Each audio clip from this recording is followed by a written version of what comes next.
Shalom, Bapak Ibu yang diberkati Tuhan, dimanapun Bapak Ibu berada, kita percaya bahwa kasih dan penyertaan Tuhan nyata dalam kehidupan kita. Mari kita bersyukur kepada Tuhan, karena kasih-Nya, penyertaannya begitu nyata dalam kehidupan kita. Kita akan memuji Tuhan, namun sebelum itu mari kita bersatu dalam doa. Kita berdoa. Kami mengucap syukur di dalam nama Tuhan Yesus Kristus. Terima kasih ya Tuhan, kasih-Mu, penyertaan-Mu, lawatan-Mu begitu nyata dan luar biasa dalam kehidupan kami. Kami boleh senantiasa dalam keadaan sehat. Kami boleh senantiasa melakukan aktivitas kami hari demi hari dengan baik. Dan kami percaya itu karena lawatan Tuhan. Hari ini kami bersama akan memuji memuliakan nama-Mu, akan mendengarkan firman-Mu. Mari Engkau berkati kami Tuhan. Dan kami percaya apa yang diberkati oleh Tuhan diberkati sampai selama-lamanya. Amin. Kita memuji Tuhan dengan pujian yang mengatakan, sekali Yesus selamanya Yesus.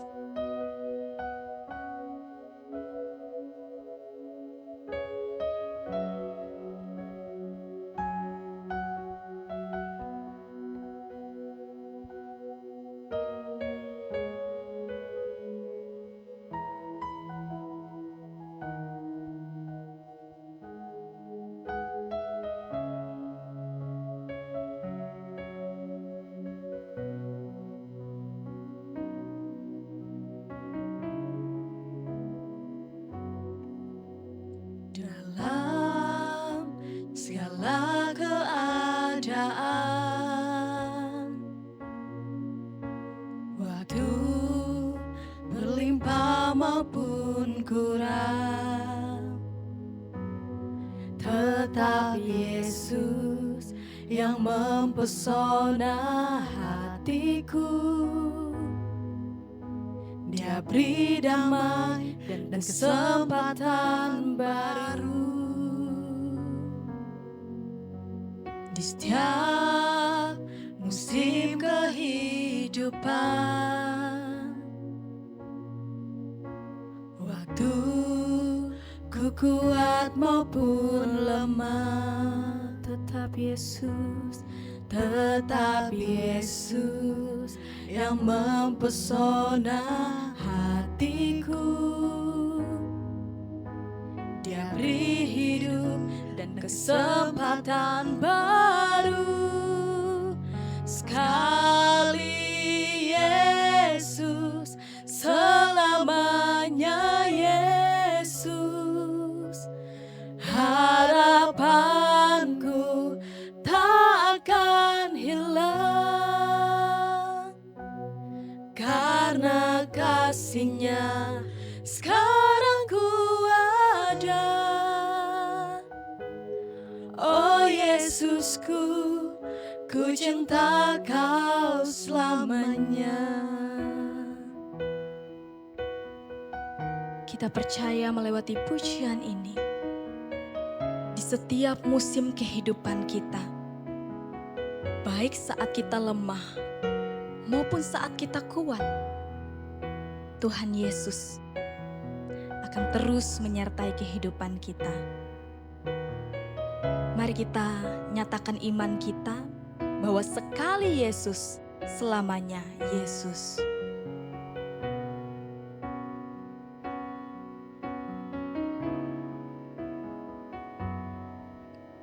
Dalam segala keadaan, waktu berlimpah maupun kurang, tetap Yesus yang mempesona hatiku. Dia beri damai dan kesempatan baru. Di setiap musim kehidupan, waktu ku kuat maupun lemah, tetapi Yesus yang mempesona hatiku. Dia beri hidup dan kesempatan baru. Sekali Yesus, selamanya Yesus. Harapanku takkan hilang, karena kasih-Nya sekarang ku ada. Oh Yesusku, ku cinta Kau selamanya. Sekali Yesus, selamanya Yesus. Harapanku takkan hilang, karena kasih-Nya sekarang ku ada. Oh Yesusku, ku cinta Kau selamanya. Oh Yesusku, oh Yesusku, ku cinta Kau selamanya. Terima kasih Yesus. Sungguh luar biasa kasih dan kemurahan-Mu Tuhan dalam kehidupan kami. Kami bersyukur Tuhan bahwa di setiap musim kehidupan kami, baik saat senang maupun susah, saat kuat bahkan saat lemahnya kami, tetapi Engkau Yesus senantiasa hadir dalam kehidupan kami, menyertai dan memberkati kami. Terpujilah Engkau Tuhan. Ini kami, ini hidup kami ya Tuhan. Kami menyerahkan sepenuhnya hanya ke dalam tangan pengasihan-Mu. Pakailah setiap kami Tuhan, agar boleh menjadi berkat dimanapun kami berada. Dan pada kesempatan ini juga Tuhan, kami ingin bersama-sama membaca dan merenungkan bagian dari firman-Mu. Mari Tuhan, Engkau mengurapi hati dan pikiran kami dengan Roh Kudus-Mu, sehingga firman Tuhan ini benar-benar boleh kami pahami, serta kami praktekkan di dalam kehidupan kami pribadi lepas pribadi. Terima kasih Tuhan Yesus. Berfirmanlah bagi kami, karena kami siap untuk mendengarkannya. Amin.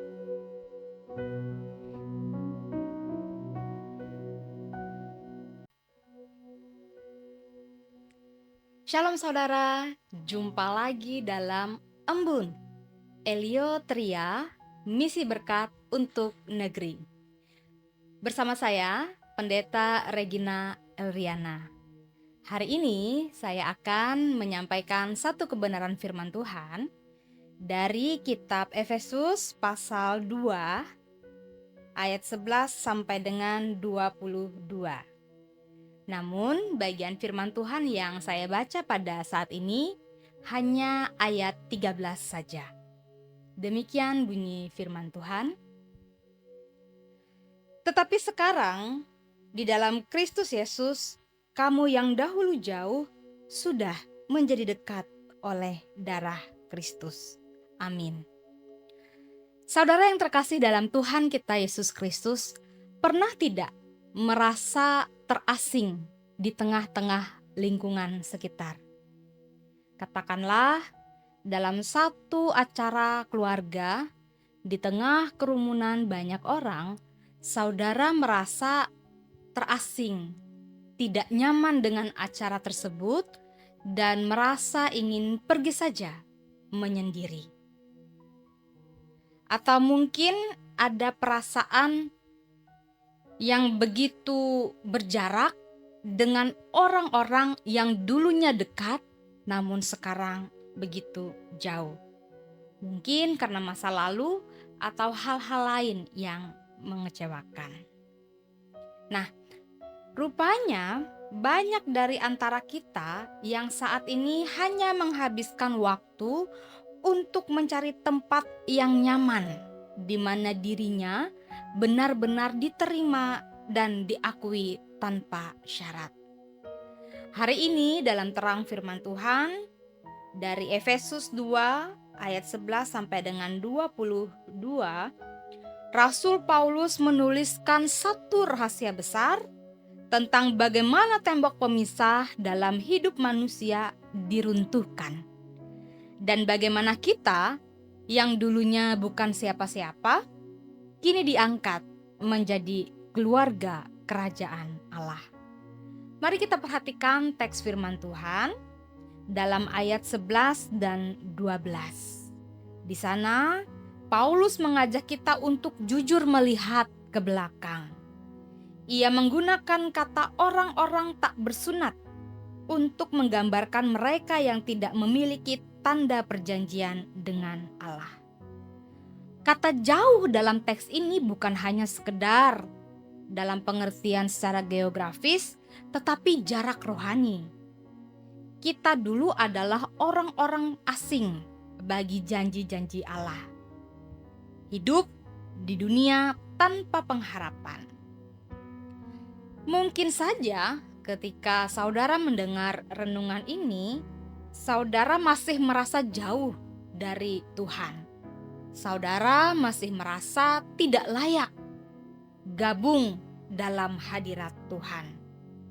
Saudara mungkin saja beranggapan bahwa orang-orang yang dekat dengan Tuhan itu adalah orang-orang yang suci. Namun pada bagian ayatnya yang ke-13 dikatakan bahwa tetapi sekarang di dalam Kristus Yesus kamu yang dahulu jauh sudah menjadi dekat oleh darah Kristus. Ada kekuatan yang luar biasa dalam kata tetapi sekarang. Ini adalah titik balik yang saya maksudkan. Paulus menegaskan bahwa status kita tidak lagi ditentukan oleh kita yang dulu, melainkan siapa kita sekarang. Jadi yang lalu biarkan lalu, biarkan berlalu. Hadapi, jalani kehidupan yang baru bersama dengan tuntunan Kristus dengan penuh pengharapan. Berikutnya, bagaimana caranya kita yang jauh bisa menjadi dekat?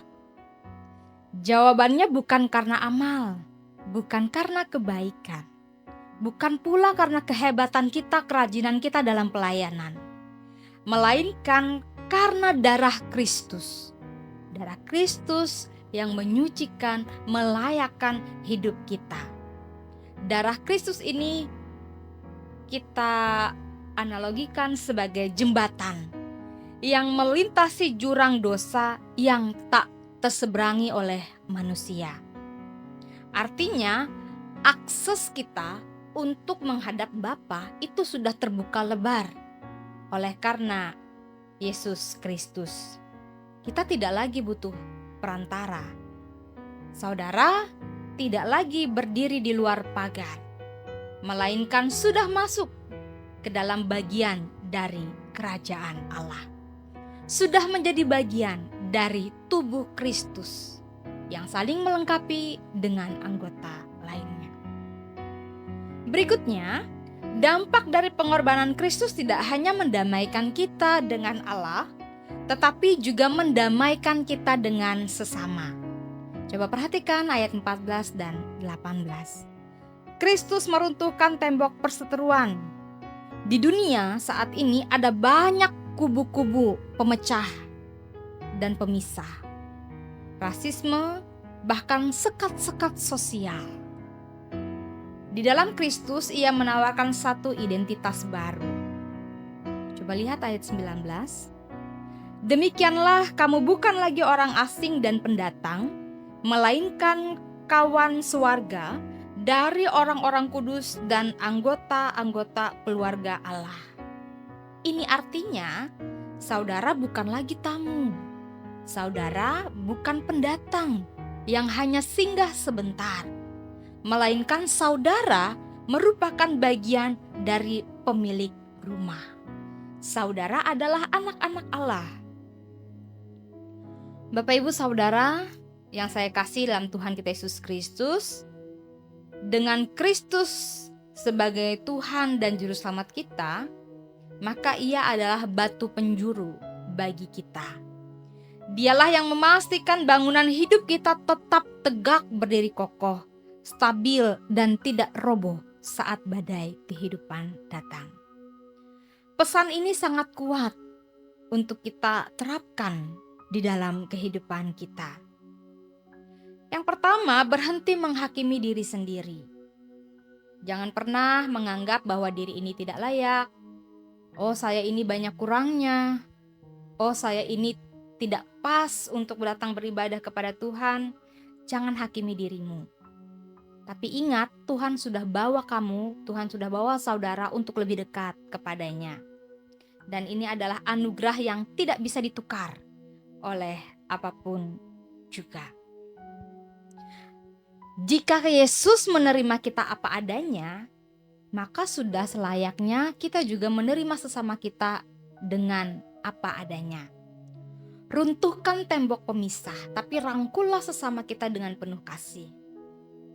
Sehingga kita dapat hidup sebagai satu kesatuan keluarga yang utuh.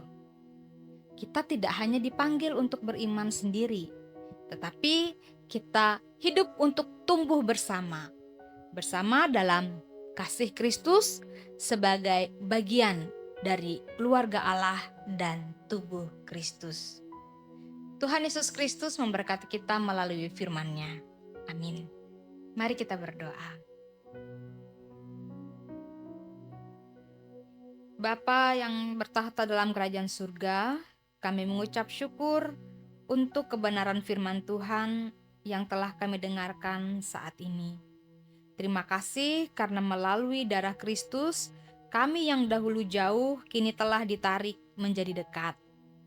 Terima kasih karena kami bukan lagi orang asing, melainkan bagian dari anggota keluarga Tuhan, merupakan bagian dari tubuh Kristus.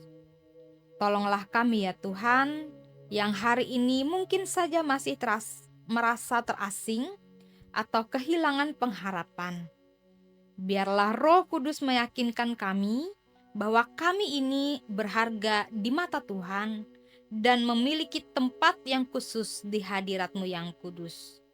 Karena setiap orang yang percaya di dalam Tuhan selalu punya ruang dan tempat untuk pulang. Karena kami adalah pribadi yang berharga, kami diterima apa adanya di dalam kasih Tuhan Yesus Kristus. Biarlah Roh Kudus-Mu meyakinkan kami bahwa kami tetap senantiasa dalam bimbingan kasih Tuhan. Teguhkanlah kami Tuhan di dalam pengharapan Yesus Kristus, batu penjuru kami. Amin. Terima kasih, sampai bertemu kembali. Tuhan Yesus memberkati. Shalom.